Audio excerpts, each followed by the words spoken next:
And welcome back, one and all, to the Johnny Torch Live broadcast. Want to welcome everybody in to our 135th live broadcast. This will be number 122 of the Torch News Roundup. And going to start off the show again, as I usually do when I have a cold, with apologies in advance. Was laid low with a cold for the past week, and that's why we didn't do a broadcast on Saturday, as is usually the case. I think the old voice is going to last for the hopefully hour duration of the show, but usually in this case I would do the show recorded, but we are doing it live, very live. So if I lose my voice live on the air on that broadcast, you are going to hear it, and it is going to be up for posterity for all to hear. So here we go, beginning in, because there's a lot of stuff to talk about, a lot of stuff to cover. I also apologize in advance. I'm going to probably be taking frequent breaks to sip some H2O, like right now. So I apologize for any lulls in the action. Okay, and I promise to mute the mic in case I do sneeze. All right, so we got a lot of stuff to talk about here, and let's get to it while my voice is still in reasonably good shape. Let's see. First, let me bring up the poll of the week question. We've got another poll of the week question for this week. Actually, the week is almost over for this poll, but because of the sickness, I didn't get a chance to do the show. You would have had more time to vote, but you still have 2 days, 2 days left to vote in this one. And if you go to the link in the description below to my Twitter page, you'll see that I've bumped it up here to near the top of the page. And the question is, and this is going to be our first topic that we're going to talk about. Rumor has it that Michael B. Jordan will be returning as Eric Killmonger in Black Panther 2. Now, on the one hand, Michael B. Jordan is a great actor and Killmonger a great character, and adding him could enhance the sequel. But he had such a powerful death, could bringing him back cheapen it? You make the call. All right, so we have a pretty good turnout for this one, 73 votes so far. And the choices are between bring back Killmonger or let him stay dead. Now, as a lot of people, well, a couple people were quick to point out, we didn't see his body. We don't know for a certainty that Killmonger's dead. If you know anything about the comics, you know the first rule of comics is a character isn't dead unless you see the body, and then even then, don't take that as ironclad. But I am saying, for the sake of argument, that Killmonger is in fact dead at the end of Black Panther 2. I mean, the first Black Panther.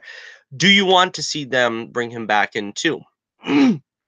Now, it's not too difficult, given the situation of Wakanda being so medically advanced and so forth, to be able to, you know, resuscitate. I hasten to use the word I mean, I don't know. I don't think the word resurrect is appropriate when you're resuscitating someone who is near dead.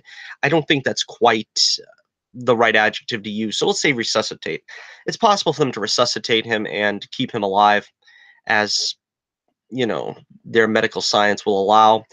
But so far, and you got 2 days left in this poll, 73% agree that they should let him stay dead. That it would undermine the the powerful storyline there at the way it ended. 27%, however, say bring back Killmonger and would like to see another go round with Michael B. Jordan as Eric Killmonger.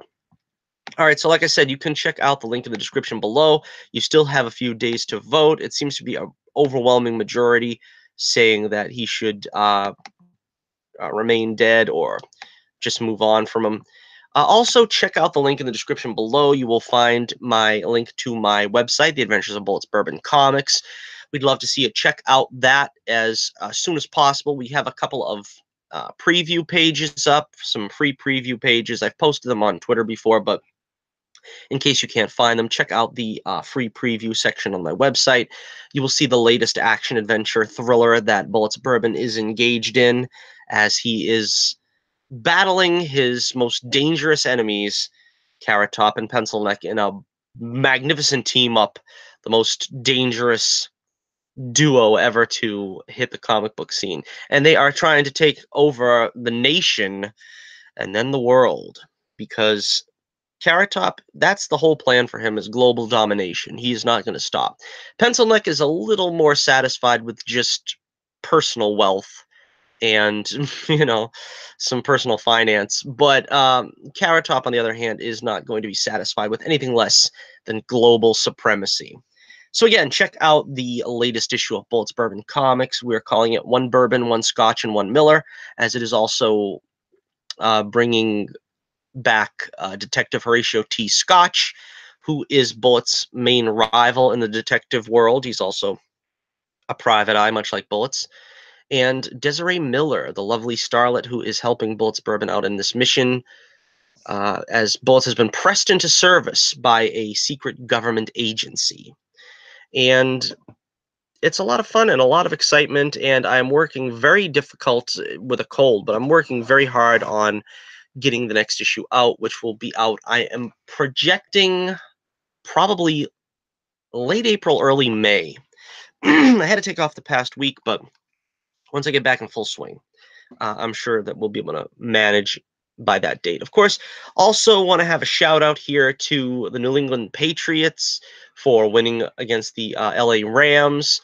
Home team won again. That's 6 big rings for Tom Brady and Bill Belichick. Is there any doubt who's the greatest of all time? The greatest coach of all time, the greatest quarterback of all time, the greatest quarterback ever to play the game. Let's give credit where due. And of course, the greatest dynasty of all time at this point with the New England Patriots in the modern era. Tied only with Pittsburgh for the most Super Bowl wins ever. But you have to remember, Tom Brady and Bill Belichick, they've done it all in their own dynasty. They've done it all in their own regime. That's not something that any other football team can say. Again, I don't think I get a lot of views on talking sports or talking wrestling. I've tried to incorporate some of that in once in a while because they're also my interests. But I couldn't let the show go by without a little shout out there to my boys, the New England Patriots. Super Bowl 53 winners. It was a slow game. It was a very defensive game. A lot of people were complaining about it being so defensive heavy. But, all that matters is the win. I mean, particularly if it was a blowout one way or the other, I could see calling it boring. But just because a lot of points weren't scored doesn't mean that it was boring, because, it's not it wasn't a lopsided slugfest. So once again, congratulations to the New England Patriots, 13-3 over the LA Rams. All right, now let's get to the topics at hand. And let me take a look at my notes. All right, so we're going to start off with it's only a brief story here that Entertainment Tonight broke this here, that Angela Bassett recently made a quote saying, let me see if I can find the quote. Okay. Angela Bassett claimed that Marvel Studios has gotten everyone back from Black Panther to return to the cast of Black Panther 2, including Michael B. Jordan.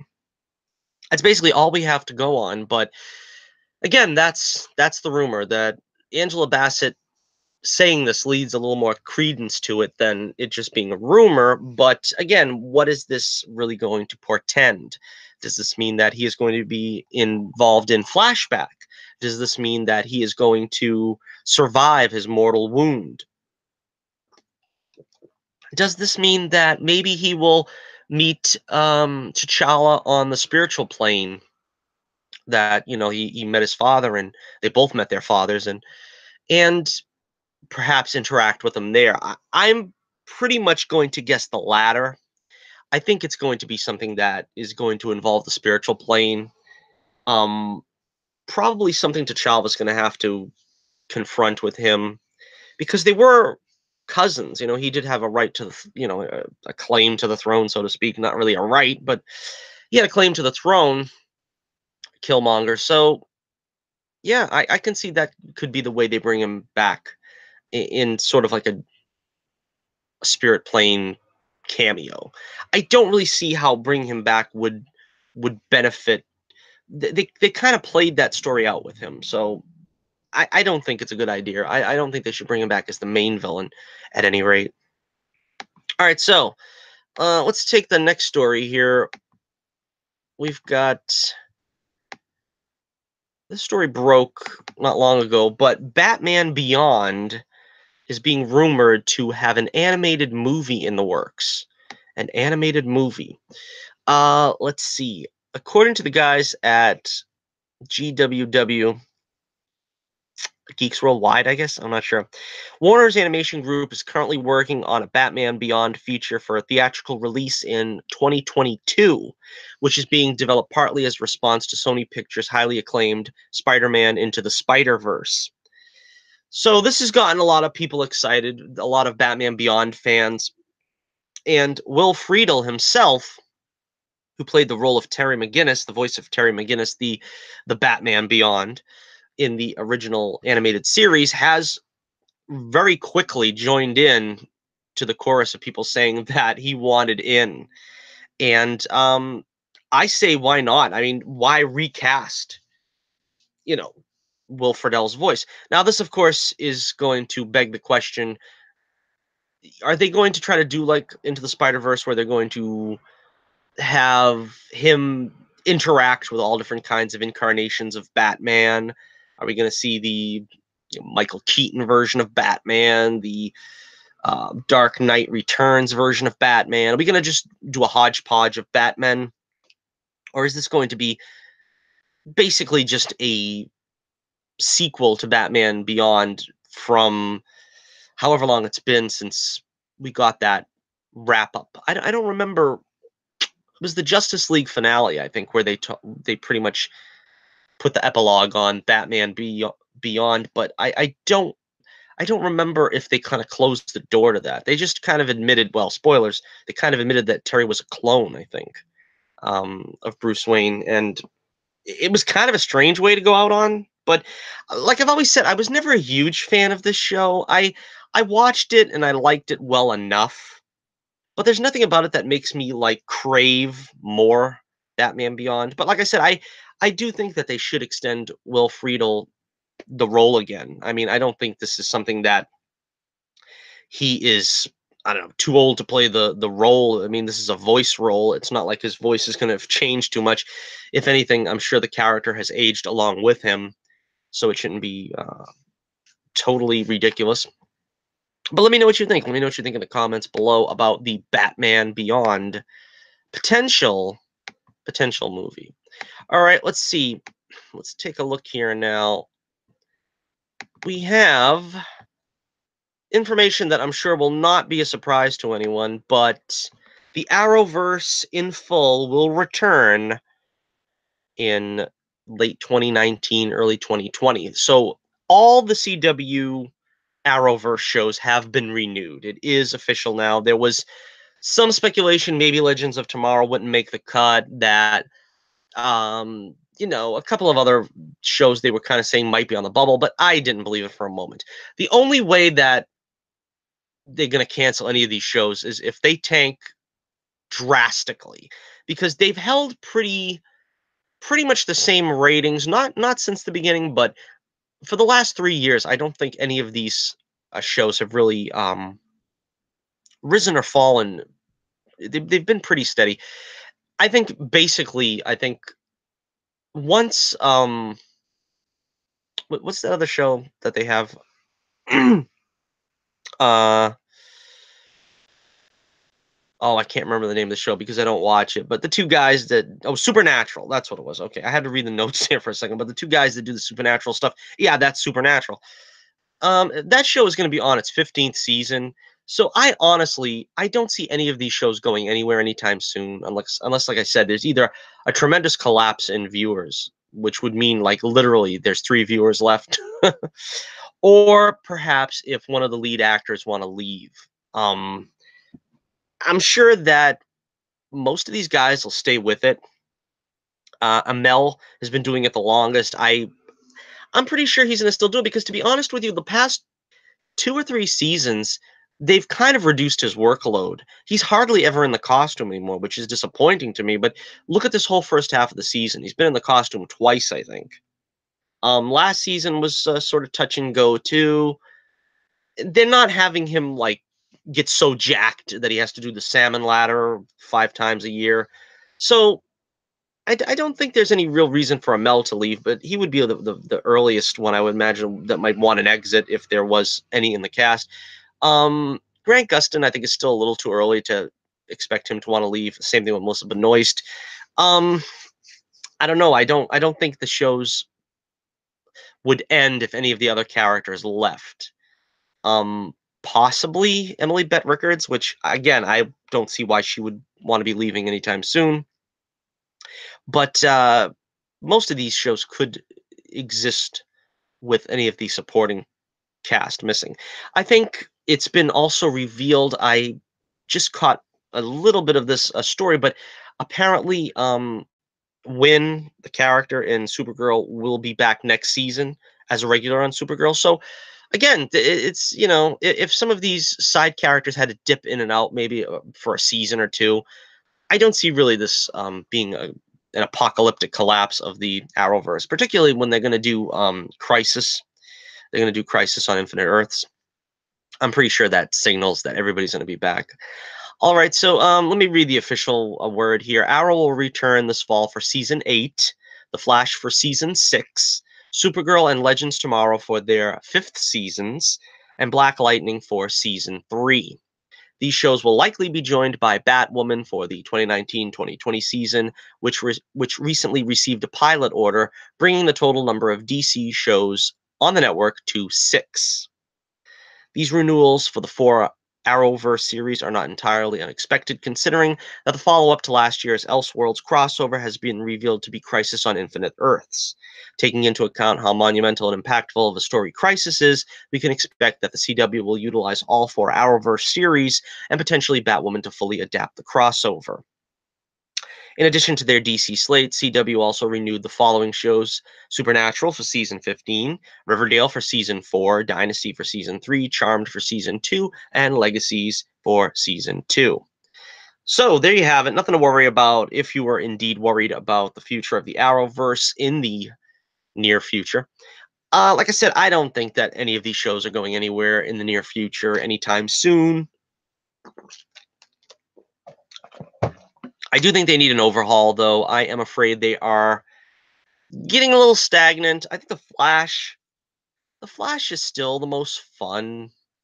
They still haven't given me a real rogues gallery, though. That's what I really wanted from the Flash, was seeing all the rogues together in one season and just have them cause, you know, trauma upon our hero. They haven't been able to do that. They're got like a mini rogues gallery in the wings because, well, we've got Mick on Legends, and Captain Cold is retired pretty much because Wentworth Miller wanted out and his character is dead. And I don't know, Grodd shows up from time to time. Mirror Master was kind of underwhelming. Trickster Mark Hamill can only be counted on kind of for like a season. I mean, for once a season. So I don't know. I don't know if we'll ever get that full season of Rogues that I was looking forward to. Like I said, for Arrow, I would hope that they can kind of get it back on track where he's actually Arrow, where Amell was in the Green Arrow costume. Supergirl toned down that SJW garbage. Oh man, next season I really want to have. I want to have a vacation from Supergirl with the SJW stuff, please. Black Lightning, ditto. They still have way too much SJW stuff and racism and stuff, like as if it was the 1950s still. Legends, the same thing, I suppose. They got the SJW thing. They're trying to force the relationship between Sarah and Ava. I don't know. This show was a lot more fun before they started pushing these angles, and it's sad that it's coming to this. Batwoman, like I said, I'm not particularly interested, but I will check it out. I mean, it could either win me over or push me further away, but I'm expecting another SJW fest. But again, well, we'll see. Let me know what you think in the comments below. Speaking of television, we're going to start talking about some of those trailers now. Trailers for the big game. This one was not from the big game, but it is a series that we're also looking forward to coming back. Agents of S.H.I.E.L.D. Season 6. And if you haven't checked out the trailer for this show yet, make sure you check it out. It came out about a week ago. And yes, I have no notes for this, so let me try to recall from memory the trailer. It begins. This, of course, it looks like I'm not sure who that character is on the right. Did we see him before this trailer? I'm not sure. I don't think so. The guy in the middle, of course, is the robot guy. I don't remember his name. I forget right now. But then we've got the agent chick on the side there that sometimes is on Supergirl, sometimes is on Agents of Shield. Of course, Gemma Simmons and Quake. Quake now looking very Black Canary-ish. I think the hair kind of makes her look like Black Canary, or at least the Birds of Prey version of Black Canary that we're going to talk about in a moment. But yeah, this was a really exciting trailer. I'm so glad we got Agents of Shield back. It's coming out the 6th season in the summer. I don't remember how many episodes were ordered. I think it's only 12, which would make it kind of like a half season. But you got to remember also, I believe wasn't Clark Gregg working on Captain Marvel this year? That might be the reason why. Maybe it'll go back up to a full season next time, because I've already heard, in case you haven't heard this as well, I forget if I've covered this story too, but they said that ABC is already looking for a 7th season of Agents of Shield and have no intention of canceling it anytime soon. So I think we're pretty much guaranteed a 7th season, at least that means, and they're gonna at least wait and see how how well it's received before canceling the series. All right, so we have Mac is now in charge of the Agents of Shield, and May has returned from the ending with Coulson had them of last season, had them like go into Tahiti or whatever it was, and to live out the remainder of his days. He didn't have much long left to go, and she returns apparently confirming that she stayed with him to the bitter end, that he indeed is dead now. Coulson dying for, is this the second or third time? I can't remember. Didn't he die once again during the show? I don't know, but again, now Coulson is dead. This is very disappointing to me, because I want that consistency of the same Coulson through the show. I mean, it's one thing for Clark Gregg, and we'll get to it in a second, but it's one thing for Clark Gregg to play another character on the show, and we'll still get to see his glorious visage on the show. But it wouldn't be the same to not have Coulson. I can't see just continuing on with another doppelganger or something that's going to continue to appear in the show. Let's see. Yeah, Quake is now blonde and also taking out. It looks like some mercenaries or something. Some black-clad mercenaries are seemingly taking over. We have also the search for Fitz. Agents of Shield 3, the search for Fitz. Last we heard, Fitz was still frozen somewhere out there,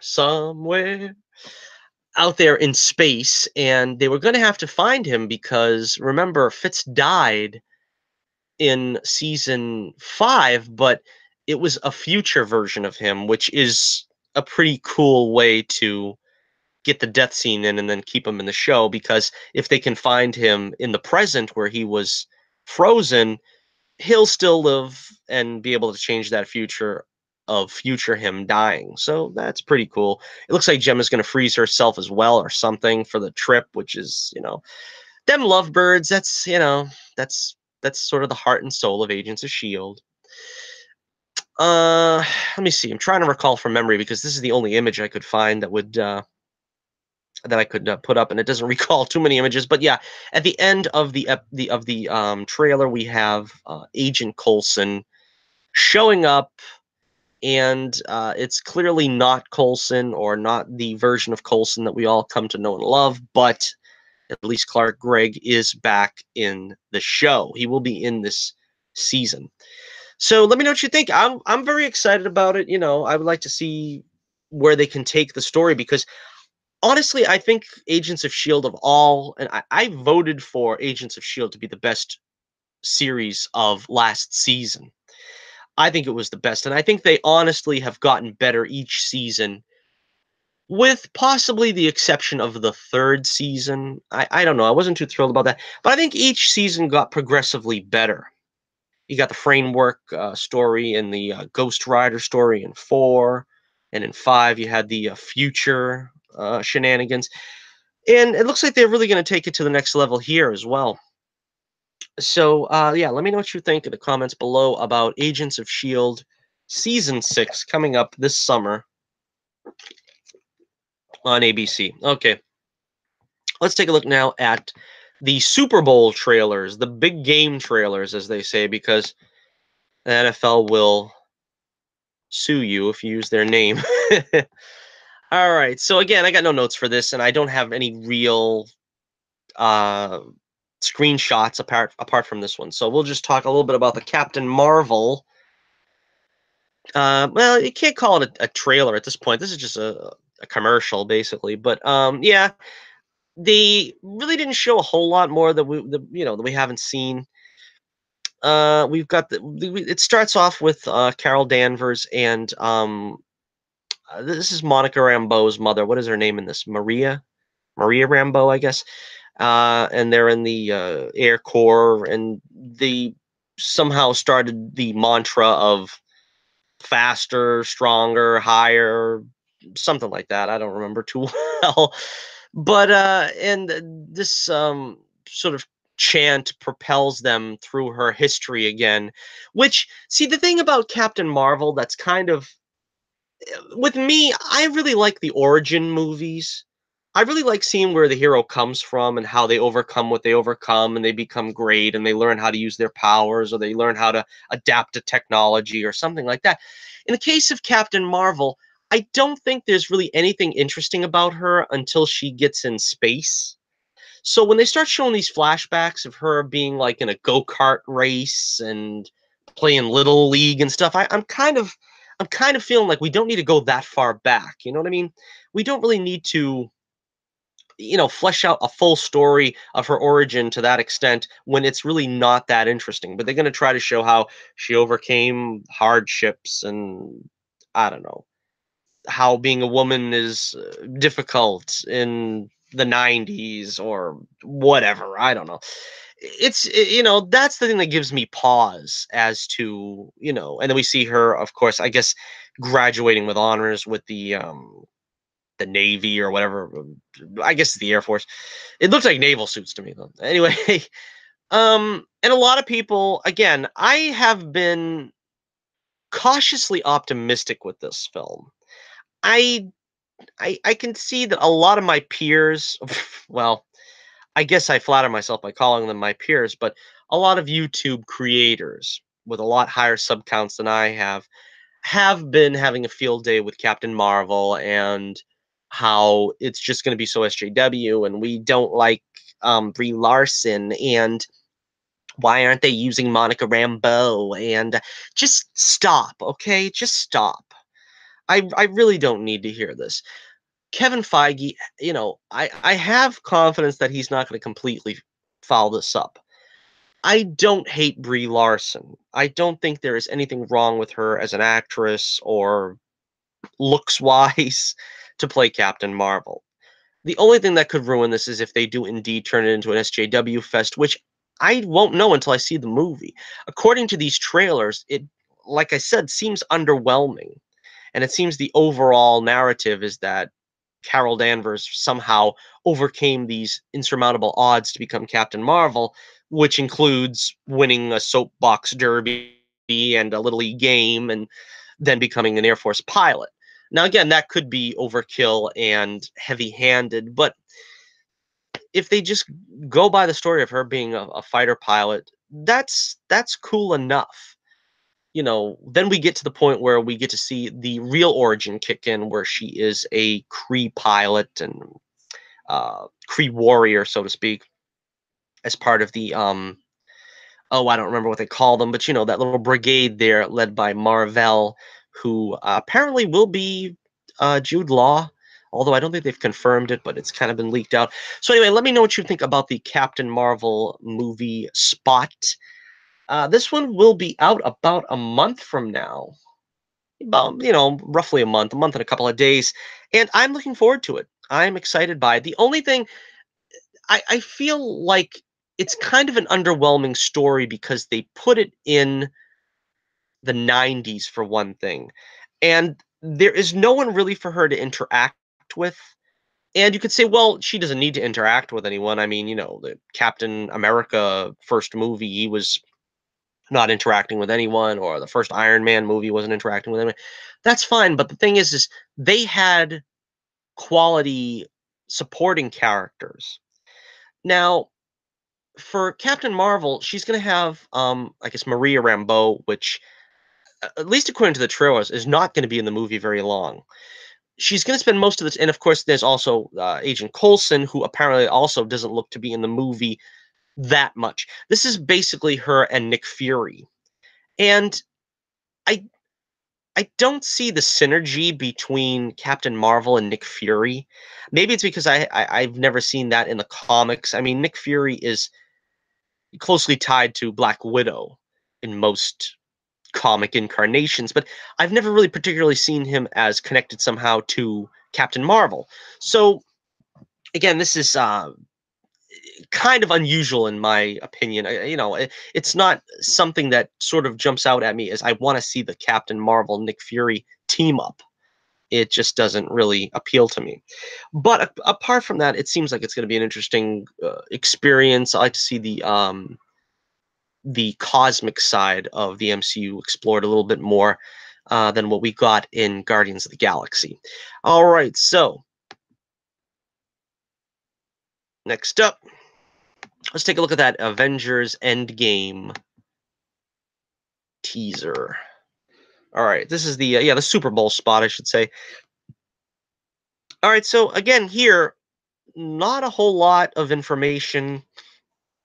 We get to see all the remaining surviving Avengers. We got to see, I guess that was Black Widow practicing her firearms. That I didn't know from it there. I was excited for a moment, thinking it was Sharon Carter, but yeah, I don't think so. When are they ever going to tell us what happened to Sharon Carter? Are they going to bring her back?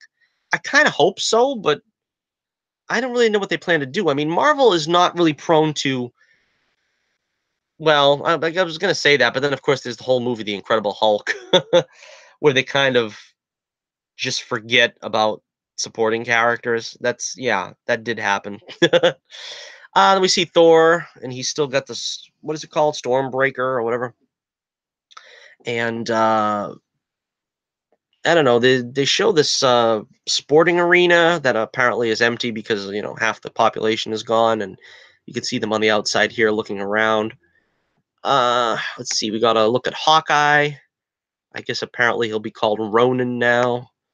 And this was an interesting scene. We've got Tony Stark and Nebula trying to work out, probably prolonging their lives on that ship.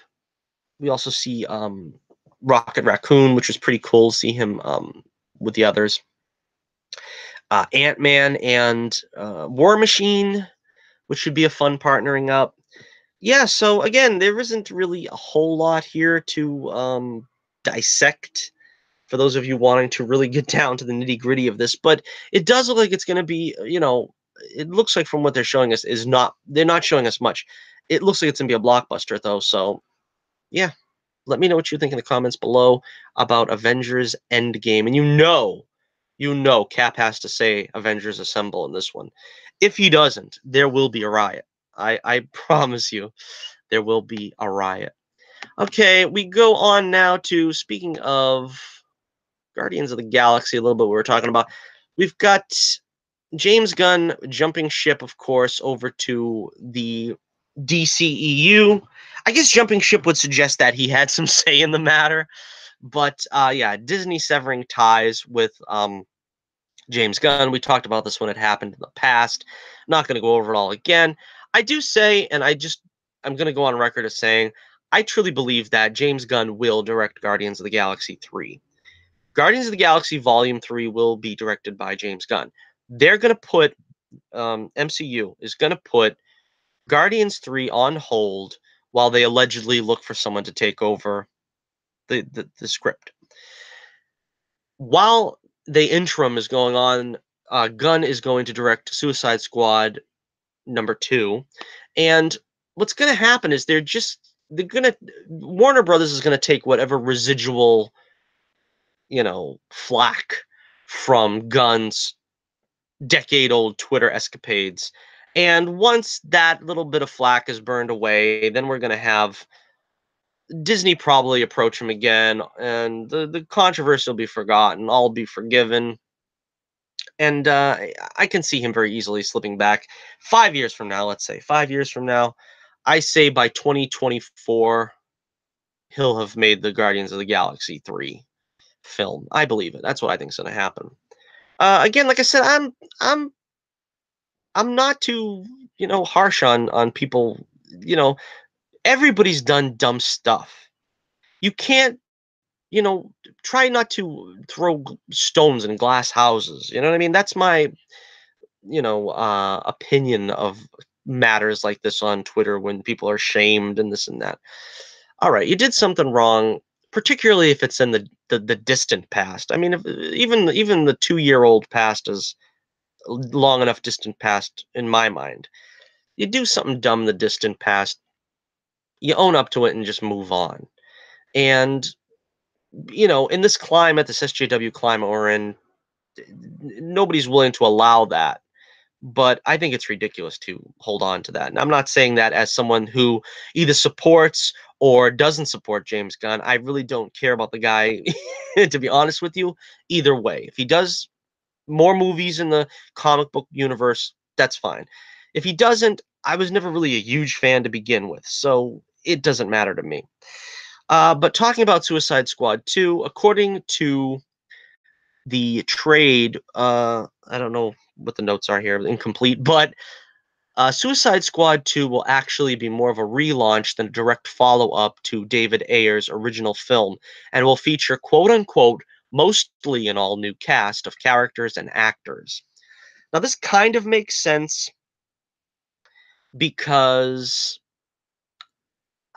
well, Suicide Squad always kind of has a rotating, cast list in the comics.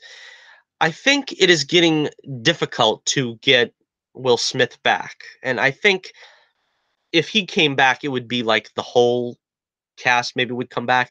But he's not. I don't know. He's expressed interest in it, I think, but he's got too much on his plate. And I think Will Smith's done, which means you're not going to really see the whole cast. As for Margot Robbie, she's busy with Birds of Prey, and she's also going to be supposedly they're trying to lead up to a trilogy of Harley Quinn films. So she's going to be busy, and she doesn't really need Suicide Squad 2. It was a good way to introduce her, but they don't really need her. Um, let's see. The rest of this thing says here, Gunn directing isn't too surprising considering he was already on board to write the script. The new cast is unexpected. We assume mostly means Margot Robbie and Will Smith will return as previously reported, but there's no mention of them. As figured, Suicide Squad will be very much rooted in Gunn's vibe as seen in the Guardians movies. So yeah, basically Suicide Squad was DCEU's answer to Guardians of the Galaxy. They basically tried to do their version of Guardians of the Galaxy by putting a bunch of, malcontents together and doing a classic rock soundtrack and trying to make it fly as a, Guardians-esque answer to Gunn's original Guardians film.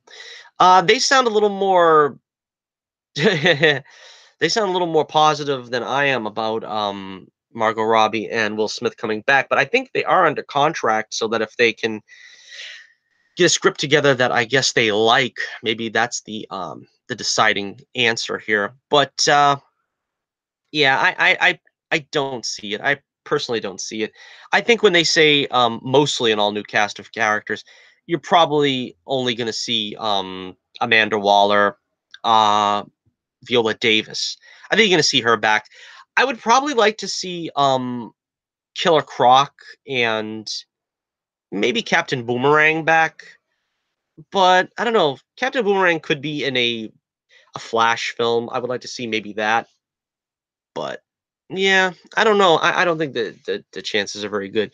Let me know what you think in the comments below. Do you want to see any of the original cast in Suicide Squad 2? Do you think James Gunn's the right fit to direct? I think it's pretty much a given. I think what we knew that once, he got the writing duties that he was going to direct this. All right, so we move on now. We move on. And let's see. We're coming into the home stretch. We got a big, big story here. Let's save the best for last. Let's save the Margot Robbie fashion show for last. And we'll talk about Matt Reeves and Ben Affleck in the news here. Yes, Ben Affleck has finally said no mas, exit stage left, and or is it exit stage right? I'm not sure. But yeah, he is bowing out of Matt Reeves the Batman. This is something that doesn't come as much of a surprise at all because, as we have heard, Matt Reeves Batman is not really going to be a year one, but it's going to be young Batman. It's going to be in the early stages of his career. Obviously, Ben Affleck was playing the, well, not quite middle-aged Batman, but I've always had Batman pretty much pegged for being like 42 years old in all the incarnations, because that's if you want to have three Robins, a Batgirl, and sort of the Bat family. You have to expect that he had been around for a good 15 years or so as Batman, and that's putting him in the suit at you know 25, which is even a little early. Batman Begins had him take the mantle at 30, which is a lot closer to what I probably would say. All right, so let's see. Yeah, there's no real I was trying to see if there was a quote from Ben Affleck. I don't think he's really come out and said it, but again, the poor guy's had his own personal problems. He's going through a divorce, he was in rehab. A lot of stuff is on his plate. I said at the beginning, I didn't think he was a bad Batman. I didn't think he was a bad Bruce Wayne. In fact, he was pretty good. The problem I always had with Ben Affleck is I knew he had a short shelf life. He wasn't going to stay around long because when you look at his work on Daredevil, he pretty much nixed any hope of another movie. There was no sequel really in the works because he kind of didn't want to do it. And I guess because maybe the prestige really wasn't there for Daredevil. I mean, it made a lot of money, that first Daredevil movie. People don't remember that because back then when you put a movie out in February, it was basically cleanup crew type stuff. You didn't expect to make a lot of money, but it made a lot of money given that it was February. So he kind of put the nix on the sequel, and I knew he wasn't going to want to run around in the rubber suit for a long time. So I kind of felt it wasn't going to be long. What does that mean going forward for the actor? I don't know. The actor that's going to play Batman. Are they going to keep Henry Cavill? That's the big question a lot of people have been asking. There was a picture circulating of Cavill really bulked up, and people are suggesting that he's getting ready for another Superman movie that hasn't been greenlit yet. I personally think Cavill Cavill is probably still Superman because we haven't heard, like, we've heard the rumblings about Affleck, and they didn't really want to like confirm it.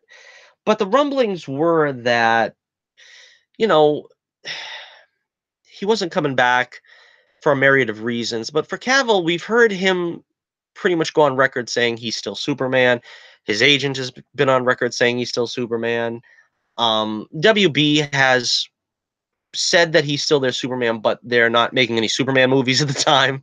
So it's kind of confusing the way they've been handling this whole thing, Warner Brothers. But quite frankly, I don't think we have to worry yet about Superman going anywhere. But the question is, how are they going to handle having a younger actor playing Batman opposite, you know, not only Henry Cavill, but Gal Gadot and Jason Momoa. You've got these actors that are, if you're truly making this a young Batman, you're going to make him out of step with the rest of the cast, the same way that Ben Affleck was like a shade too old, making him a bit out of step with the rest of the cast as well. All right, so moving on here now, I'm gonna just we'll talk for a second about who do you think should play Batman now that Ben Affleck has flown the coop. I'm going to go back to my original say, which was Richard Armitage. Richard Armitage, as you may remember from The Hobbit, I actually really liked him from Robin Hood, the BBC version. I would give him a shot as Bruce Wayne. I think he's in his late 30s, which makes him a little bit younger, but would still not be too off the beaten path from the other actors. I mean, he'd be a little bit younger than Ben Affleck, but he would still be in the age range of, Cavill and Godot and Momoa. There was a time when Armitage was considered, according to an interview of about 2 years ago. He was quoted as saying, "There was a little flurry once upon a time, just after I'd come out of The Hobbit, where I auditioned for Batman. It was at the same time that Christian Bale was leaving. There were about 5 or 6 actors that were in line for that character, so I went through quite a process with that. The sort of darker side of a man, the desire to do some right and right wrongs. I think it's really interesting, that character, Bruce Wayne." So, yeah, he's been up for it. Maybe it might be his turn now. I don't know. According to this interview, he also talked about the possibility of playing Wolverine, which might be the better option. It would be a tall order, wouldn't it, to follow Hugh Jackman's performance? Armitage admitted. "We look a little bit alike, which I think would be a bit weird, but of course it would be amazing. It's a great character, a really great character." So, I am going to put the question to you, the listeners. Who would you rather Richard Armitage play, Batman or Wolverine? Of course, Batman in the DCEU and Wolverine in the new MCU, if they are planning to recast, which they quite probably are going to do. I don't think they're going to. I don't think they're going to. I don't know. It's tough to tell because I don't think Hugh Jackman. I don't think he's in it for the long haul at this point. He's 50 years old, and I don't think he's going to want to do it for the long haul.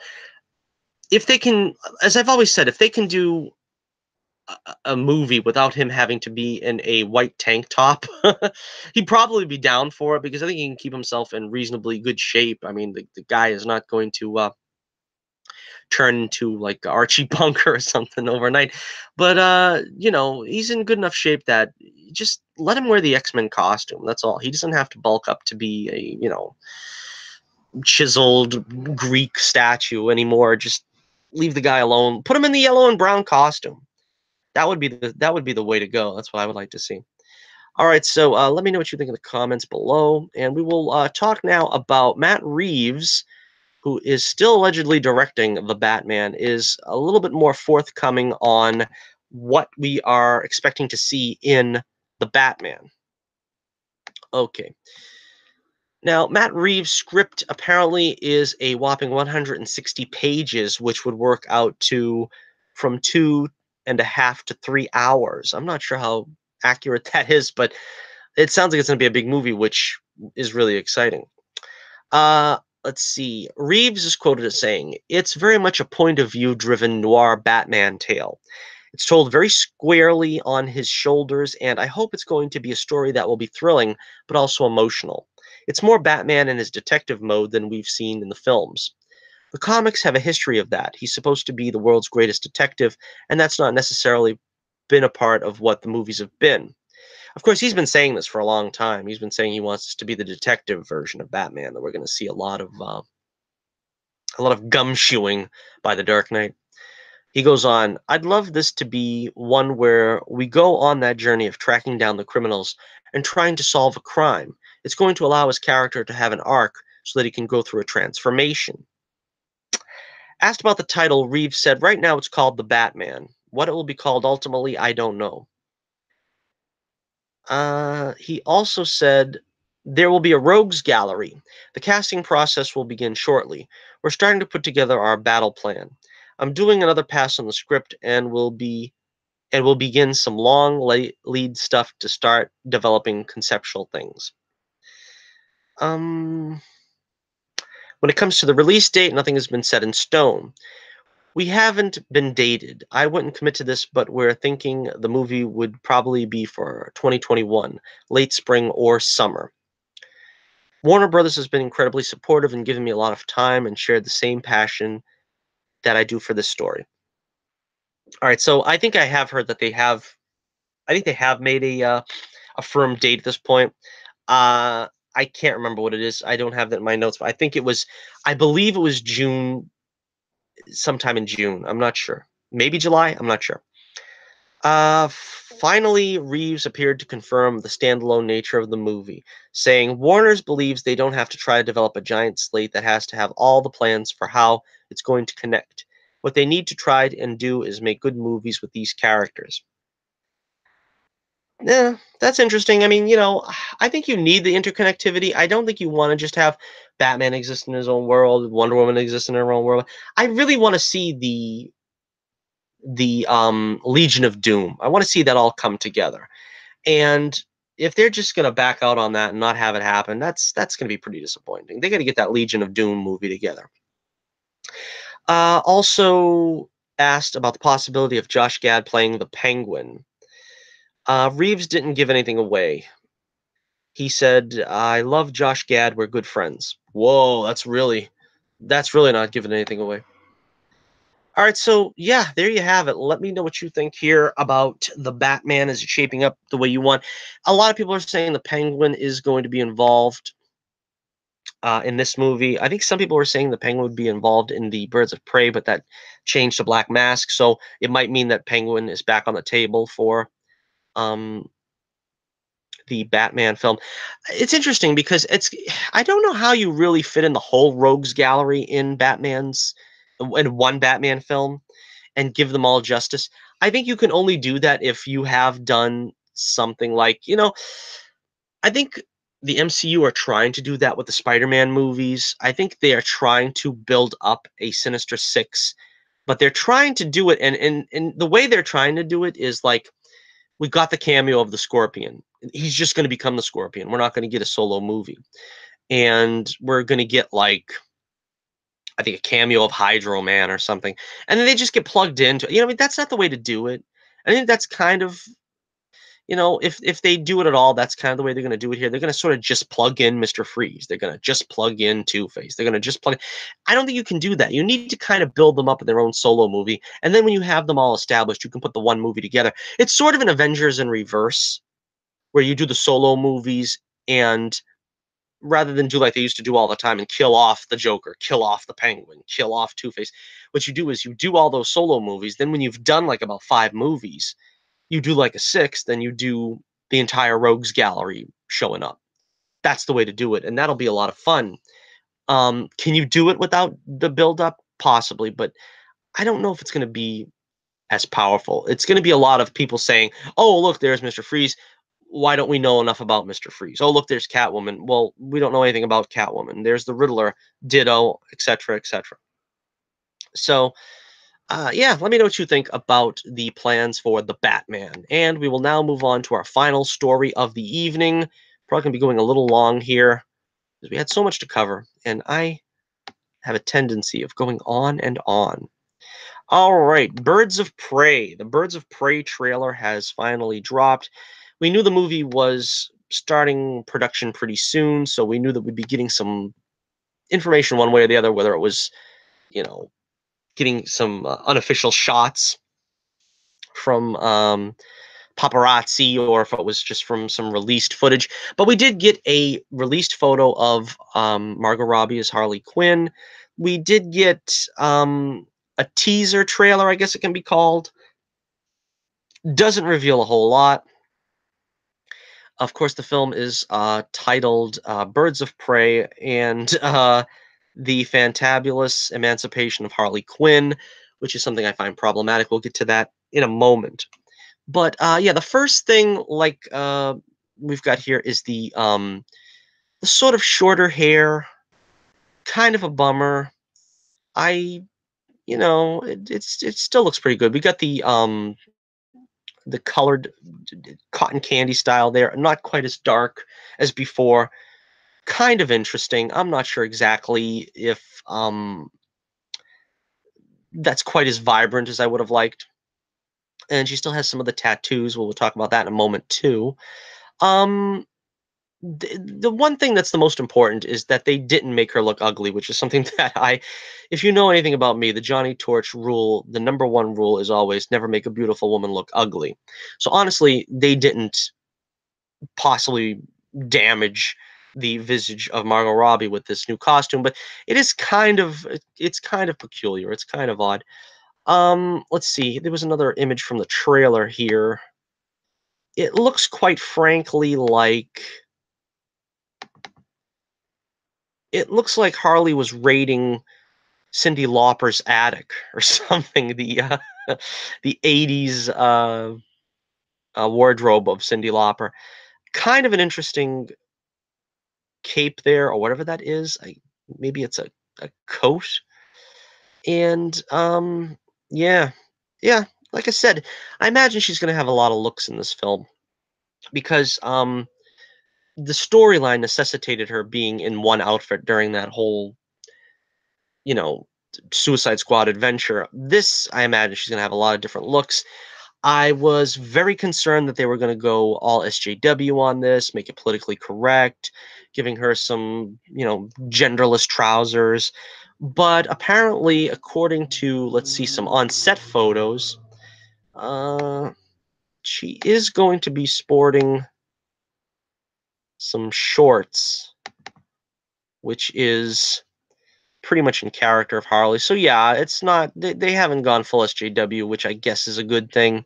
We really couldn't tell from the first picture, so I stand by my concern. But yeah, this is interesting. These shots were taken apparently Harley Quinn going to a deli and relishing in a cheesesteak or something there. I don't know. I'd like to know what Harley really does like to eat. I'm not sure. And we can see, like I said, some of the tattoos are still there. Now, this is one of the interesting things. The tattoos on her right leg, all the references to the Joker are crossed out. And on her left leg, all the references to the Joker are still intact. So this is some kind of strange he loves me not type thing, apparently, that Harley's going through, where she's on the one I was gonna say on the one hand, but on the one leg, still in love with the Joker, and on the other leg, fairly upset by him. It's kind of an interesting idea. This seems like something more in line with Two-Face. Like maybe if she was in love with Two-Face, this would be something. But again, it's in keeping with her character, I guess. The way the first movie ended, the Suicide Squad, I felt like they had a good chance to jump into that Joker loves Harley movie. Joni loves Chachi, Joker loves Harley, or Harley loves Joker, probably is the way it should go down. But the problem with that is, see, now we didn't go into that movie, so now we don't see why there's any problems between them, unless, of course, we're going to get a Joker Jared Leto cameo, which shows why she's sort of having problems with the Joker, seeing as how the Joker was, quote unquote, mad love, in mad love with the Harley. It's kind of strange now that they're just like one of the things I hate the most. This is sort of like I always say this, like Superman Returns, The Force Awakens. You never start a sequel by telling the audience everything you know is wrong. Now, we left Suicide Squad with Joker madly in love with Harley and Harley madly in love with Joker, and now we begin the next movie with them both on the outs. You can't do that. You can't just say something happened in between movies. Or you can do what's even worse, which is say, well, here is the prologue, which is sort of like a 3-minute, explanation for you, either in dialogue, in exposition, or maybe just a few a few seconds of cameo to try to show what happened. That's not cool. That's just not cool. You gotta show, not tell, and just you know gotta be cool. All right, let's take a look at some of these other photos here because I got quite a lot of them. There's Harley. She's obviously still a villain because she's littering. She has no regard for the streets of Gotham. As you can tell in these shots, you can see the Gotham license plates on the vehicles. Again, her hair looks a lot better, I think, in these shots. I don't think it's going to be as much a problem as I originally thought. Because she had such great long hair in the first film, it looked like for a better effect. But Harley always had that kind of pixie-ish kind of demeanor, which I don't think hurts it by her having that kind of shorter pigtails. All right, let's see. We've got some more costumes over here, but let's finish looking at the. Let's see. Yep, that's a close up. Yeah, she still has the tattoos, which I guess is okay. The rotten one I could have done without with over there. Yeah, could have done without that. The heart one is okay, I guess. But and yeah, we get a better look if we scan down here at yeah, she got two tattoos that say pudding crossed out, and on the other leg it still says pudding, and then the other thing that says they're close to her shorts is I'll wait forever. So she's apparently still waiting forever, but then again on the other hand she's trying to cross out his name. All right. Let's see here. Now, this is some behind the scenes photos here. This is apparently Margot Robbie from the back, so she's going to lose that coat, I guess, at some point. She's still got a tattoo on her arm, going all out by putting on tattoos that apparently the camera will never see. I don't know. It's interesting. Yeah, we'll see. There's a guy with a badge here. See that badge? What is that badge supposed to be? I mean, is he working the set, or is he supposed to be, an actor that's supposed to be playing a cop or something? I think it's chances are he's going to be playing a cop. You know what I think is going to happen here in this film, and I think it's probably the way to go if you're not going to have the Joker or Batman in the film, is they're going to make this the equivalent of Harley's Holiday. Remember the Batman the Animated Series episode? That was a really good episode where Harley was released from Arkham and she just wanted to go out there and have fun and didn't want to deal with the Joker, didn't want to deal with Poison Ivy. She just was out there trying to buy clothes and act girly and stuff. And I have a feeling that's kind of what this film is going to be about until they, sweep into the plot itself, which is going to be about saving Cassandra Cain along with the other heroes. That we'll get to them in a moment. We'll get to them in a moment. Come on, you want to enjoy a little Margot Robbie here, don't you? Just yeah, these shoes are pretty interesting too. That's very Harley-esque. They're very 80s, I like the 80s, so this kind of stuff is cool. All right. And let's see. All right, this costume here. This is a scene shot in Murray's Exotic Animals. Murray's Exotic Animals. So this is kind of I don't know what the heck kind of costume that is. The more interesting thing is, what is she supposed to be buying in an exotic animal shop? Is this where she gets hyenas, maybe? I don't think hyenas are sold in an exotic animal shop. I'm not sure, but I don't know. That would be something. I would like to see her with the babies. That's very Harley Quinn-esque as well. We get one more shot from here from the front. It looks like she's still wearing a J symbol. So let's not pretend like she's not in love with the Joker still. Eh. In the other shot, I don't think I got this shot for the video here, but in the teaser they had a necklace that says Bruce on it that was brought to attention. And it's interesting. Why would she be having a necklace that says Bruce? I don't really expect a lot of interaction between her and Bruce Wayne, but we don't even have a Bruce Wayne actor yet. And this is also interesting. Who is this big guy in the background? Is this going to be her bodyguard, someone she's got working for her or something? I don't know. All right, now here's another costume. Like I said, I think there's going to be several. This is a costume of her looking like a genie. I don't have any idea what this is. A behind-the-scenes shot, so I think I have a feeling this is a shot that wasn't supposed to get out. She's kind of looking stink eye at somebody that's taking this picture.